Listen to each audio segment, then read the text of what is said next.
Cuando hablamos de Argentina, solemos dibujar en nuestras cabezas este mapa.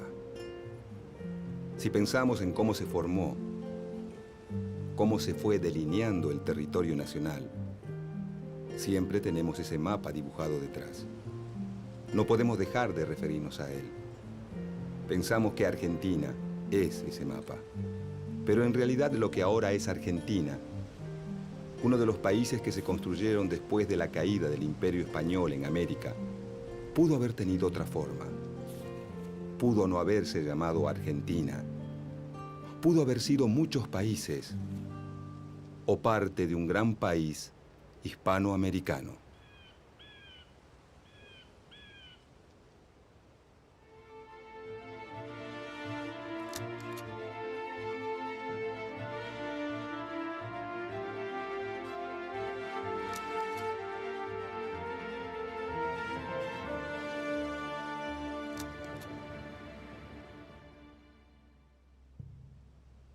Lo que ahora se llama Argentina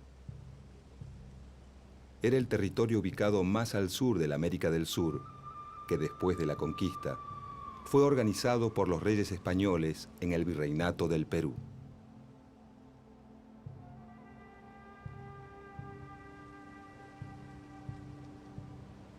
Parte del actual territorio argentino estaba incluido en las gobernaciones del Tucumán y de Buenos Aires dentro de ese virreinato.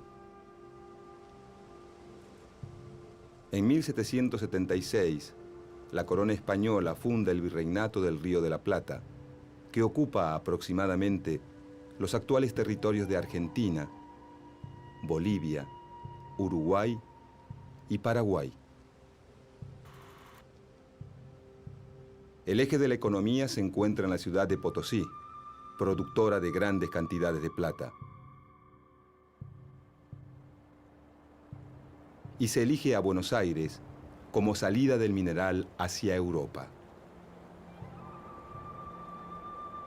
Cuenta la leyenda que es tanto el mineral extraído que con él se podría hacer un puente entre América y España. Por su ubicación estratégica, Buenos Aires se convierte en la capital del nuevo virreinato. El Imperio Español parece volver a florecer, pero aunque nadie lo sabe, está a punto de derrumbarse.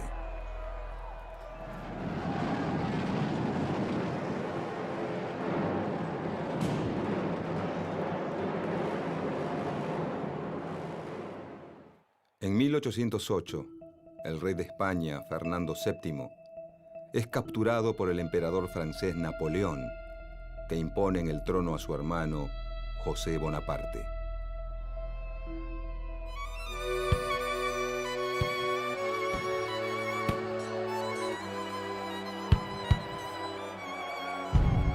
Las ciudades españolas se rebelan y forman juntas en nombre del rey preso. Agrupados en la Junta Central de Sevilla, buscan expulsar a los franceses y mantener su autoridad sobre América. En 1810, la Junta Central se derrumba ante los ataques franceses y España queda bajo el dominio de Napoleón Bonaparte.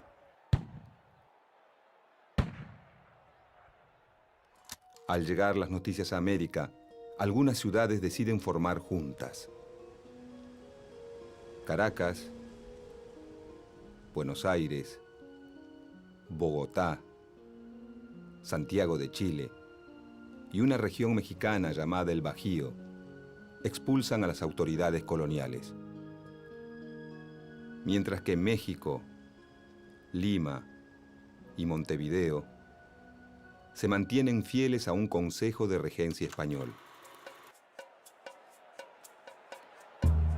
En el Río de la Plata, la revolución se expresa en Buenos Aires el 25 de mayo de 1810.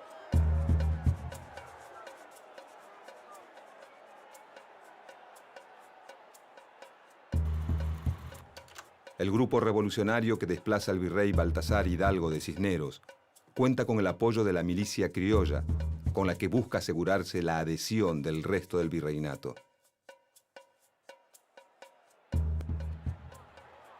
Con la Revolución de Mayo comienza el proceso de independencia de las colonias españolas en el Cono Sur. Paraguay y Montevideo se oponen a la revolución, no así las zonas rurales de la banda oriental. Mientras que el ejército de Buenos Aires es derrotado en Paraguay, Montevideo se rinde en 1814. Una expedición enviada por la primera junta obliga a Córdoba a la obediencia y avanza al norte para ocupar el Alto Perú. La expedición comienza con un triunfo, pero finalmente es derrotada. El poder está dividido. Durante años, ni revolucionarios ni realistas pueden pasar más allá de Salta. Para los lugareños, la guerra se convierte en algo cotidiano, en el centro de sus vidas. Entre 1812 y 1815, diferentes grupos patriotas impulsan cambios políticos, aunque no se animan a declarar la independencia.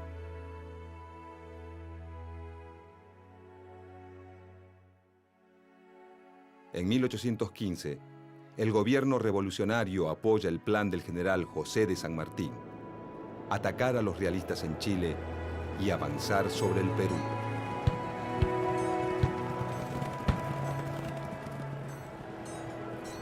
Los territorios revolucionarios americanos están convulsionados por luchas y divisiones. En Buenos Aires, los dirigentes, a pesar de sus diferencias, coinciden en dos premisas: ganar la guerra contra los realistas y mantener un sistema de gobierno centralista con sede en esa capital. El líder revolucionario de la banda oriental, Gervasio Artigas, en contra del centralismo porteño, propone un sistema confederal en el que todas las provincias tengan igualdad de condiciones. Artigas es respaldado por Entre Ríos, Corrientes, Santa Fe, la zona de las Misiones, la banda oriental y, durante un breve periodo, Córdoba. Para 1815, el territorio revolucionario en América está dividido en dos. El virreinato del Río de la Plata se mantiene en poder de los revolucionarios. México, Nueva Granada, Venezuela y Chile caen bajo el poder realista.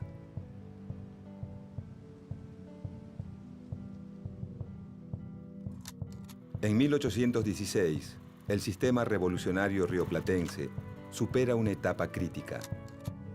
Se reafirman los vínculos entre el interior y Buenos Aires, pero mantienen el enfrentamiento con el litoral.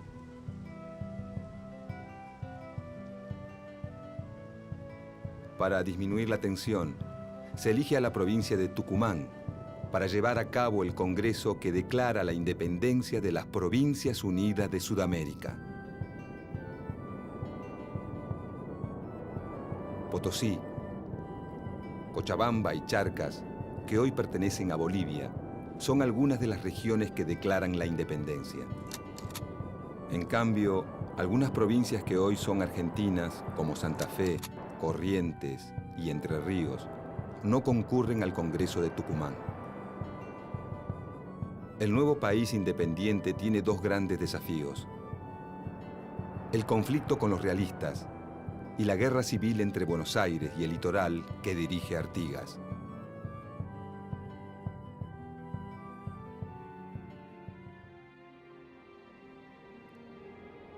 El nuevo director supremo, Juan Martín de Pueyrredón, reafirma el gobierno centralista y apoya al general José de San Martín, que inicia su campaña a través de los Andes. San Martín liberará a Chile y Perú, y así contribuirá a la caída del poderío español en América del Sur.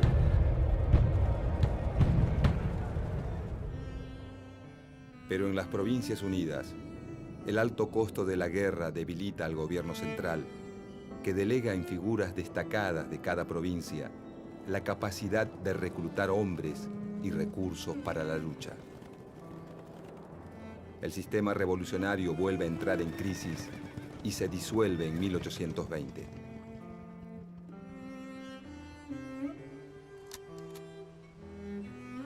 En el Virreinato del Río de la Plata, el actual territorio argentino está dividido en 3 intendencias: Salta del Tucumán, Córdoba del Tucumán y Buenos Aires.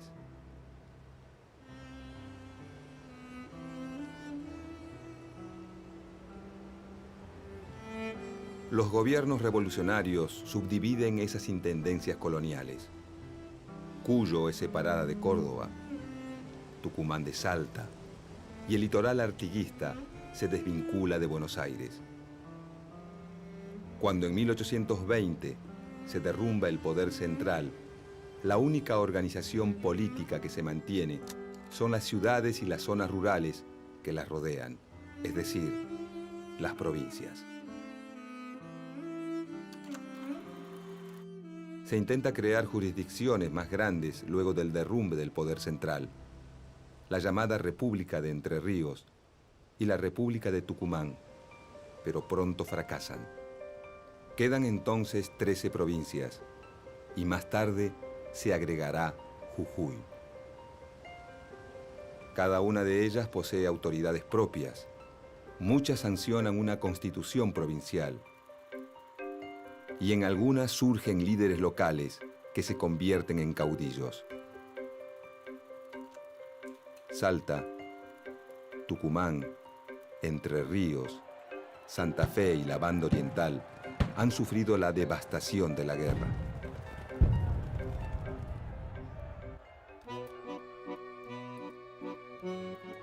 Buenos Aires, en cambio, con pocas acciones militares en su territorio, exporta grandes cantidades de cueros y tasajo. Su aduana le permite aumentar su poder sobre las demás provincias y volcar sus recursos contra los indígenas.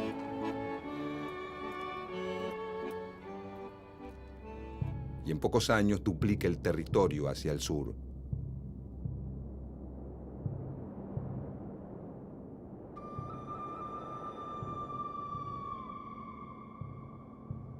En el interior, el fin de la guerra reactiva los circuitos comerciales, Cuyo con Chile, el norte con la nueva República de Bolivia, mientras que el litoral y Córdoba se vuelcan a la producción de cueros para el mercado atlántico.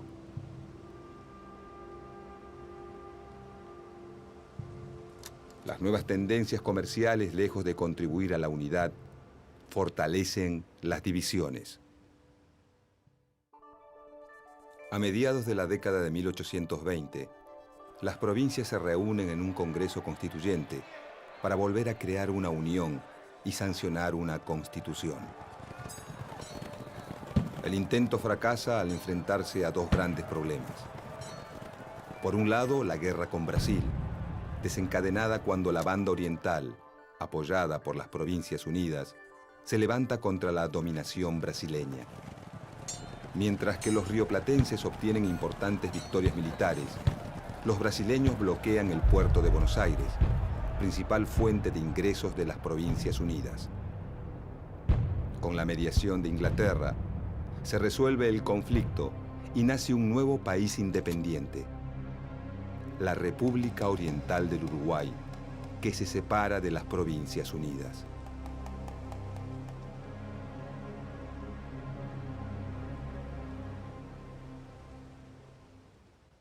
Por otro lado, el Congreso Constituyente se enfrenta a una profunda división en el ideal de Estado.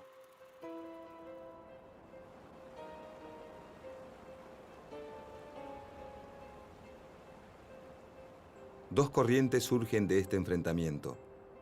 Los unitarios, quienes sostienen que el gobierno central, creado durante la Revolución, es el fundamento de la soberanía nacional, y los federales, quienes defienden la soberanía de cada provincia. Aunque el grueso del interior es federal, y los principales dirigentes unitarios son porteños. Hay muchos federales porteños y varios unitarios en las provincias. En la Constitución formulada por el Congreso de 1826, que nunca entra en vigencia, se denomina por primera vez al nuevo país como República Argentina. Con la disolución del Congreso Constituyente y el regreso del Ejército de la Guerra contra Brasil, que toma partido por los unitarios, se desata una guerra civil. En el litoral, el intento unitario de hacerse del poder fracasa al poco tiempo. Buenos Aires, Santa Fe, Entre Ríos y Corrientes se afianzan como provincias federales. El resto de las provincias se aglutina en la unitaria Liga del Interior, conducida desde Córdoba por el general José María Paz. La contienda se resuelve a favor de los federales, y a comienzos de la década de 1830, las 14 provincias suscriben el Pacto Federal.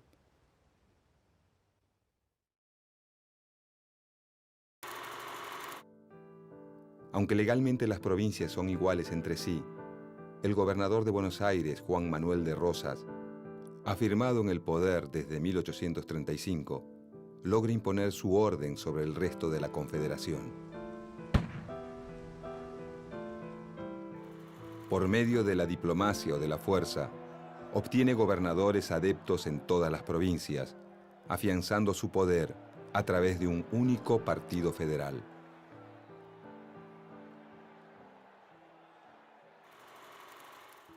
Esta política le genera grandes enemigos. La provincia de Corrientes, que lucha varias veces contra él. Los antiguos unitarios, un grupo de federales antirrosistas y un puñado de intelectuales conocido como la Generación del 37. Todos se oponen fuertemente al gobernador porteño.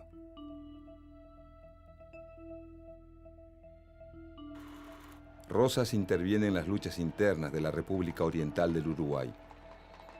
Apoya a los blancos que se enfrentan a los colorados.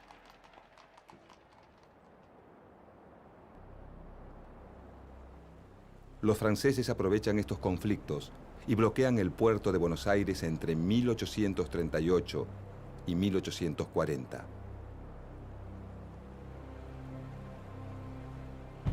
Entre 1845 y 1847 lo vuelven a hacer, esta vez junto a los ingleses.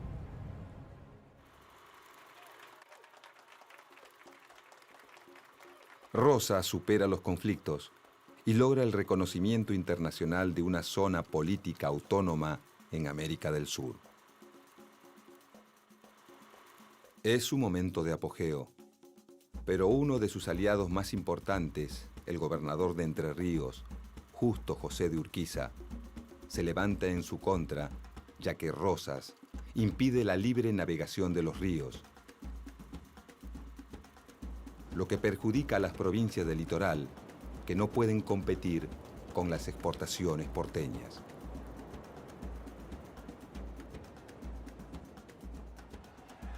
A Urquiza lo apoyan Corrientes, los opositores emigrados, los colorados uruguayos y Brasil. Este conflicto se resuelve con el triunfo de la Alianza Antirrosista en la Batalla de Caseros en 1852. Rosas se exilia en Inglaterra, donde residirá hasta su muerte. Con el fin del rosismo, comienza una nueva etapa en la Confederación. La mayoría de las provincias acepta renunciar a su soberanía en favor de constituir una nación. En Buenos Aires llegan al poder los antiguos antirrosistas, ahora nucleados en el Partido Liberal, que se opone al modelo de país de Justo José de Urquiza, al que ven como a un nuevo Rosas. El conflicto termina con la separación de Buenos Aires de la Confederación Argentina. Urquiza es elegido presidente de la Confederación y la nueva capital pasa a ser Paraná. Un año después, en 1853, se sanciona en Santa Fe la Constitución Nacional.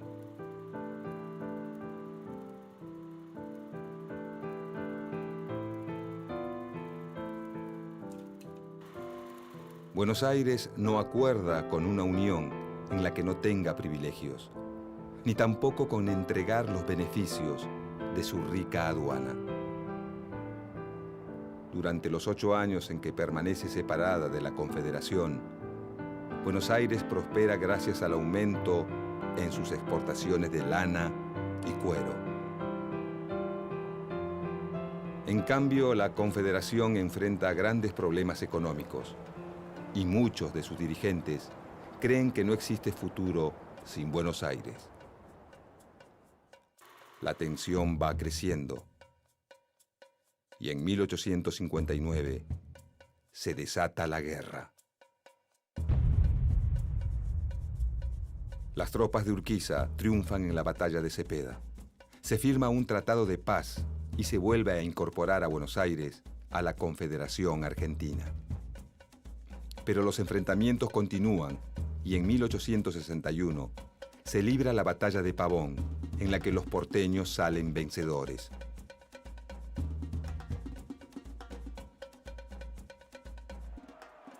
Su líder, Bartolomé Mitre, es elegido presidente. Aunque las 14 provincias se rigen por la Constitución Nacional y una autoridad central, Mitre pretende un Estado con predominio de Buenos Aires.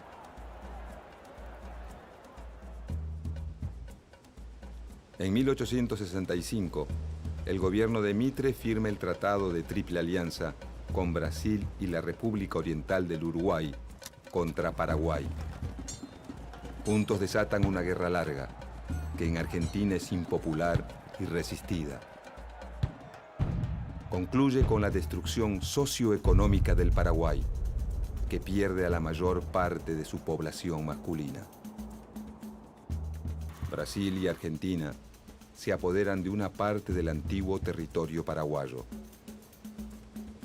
Durante el conflicto se forma un ejército que, por primera vez, depende fuertemente de las autoridades nacionales y no de las distintas provincias.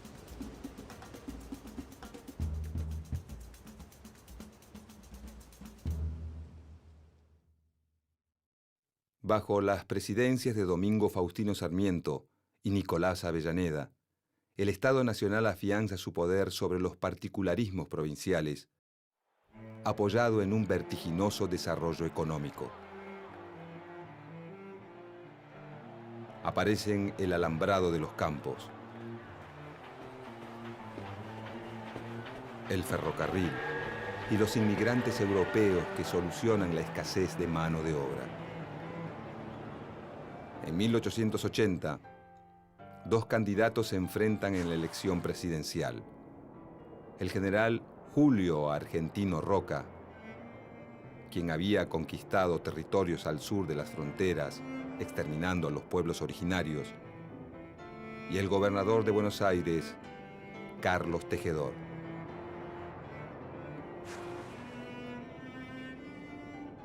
Julio Argentino Roca triunfa. Carlos Tejedor impulsa la sublevación de Buenos Aires para preservar su autonomía ante el Estado Nacional. En respuesta, las autoridades nacionales derrotan militarmente a la provincia rebelde. En 1880, la ciudad de Buenos Aires pasa a ser la capital federal de la República Argentina y en 1882 se funda una nueva capital para la provincia de Buenos Aires que será llamada La Plata. Entregar la capital a la nación le otorga más poder al presidente y debilita a la provincia más poderosa. En 1884, el ejército se apodera sangrientamente de los territorios aborígenes del Chaco. Esta región y la Patagonia conquistada por Roca, pasan a ser territorios nacionales dependientes del gobierno central.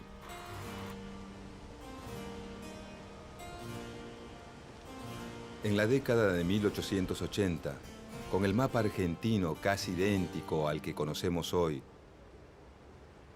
la existencia de un poder central consolidado, una sola moneda y un solo ejército nacional,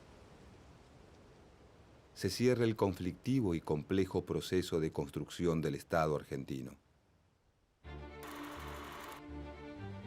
Pero otros procesos se abren y continúan. Los habitantes de ese Estado van a afrontar la conformación de una nueva sociedad, la aparición de un nuevo sistema político y la afirmación de una economía capitalista que provocarán conflictos, luchas de intereses, acuerdos y distintas alternativas que llenarán la historia argentina del siglo XX.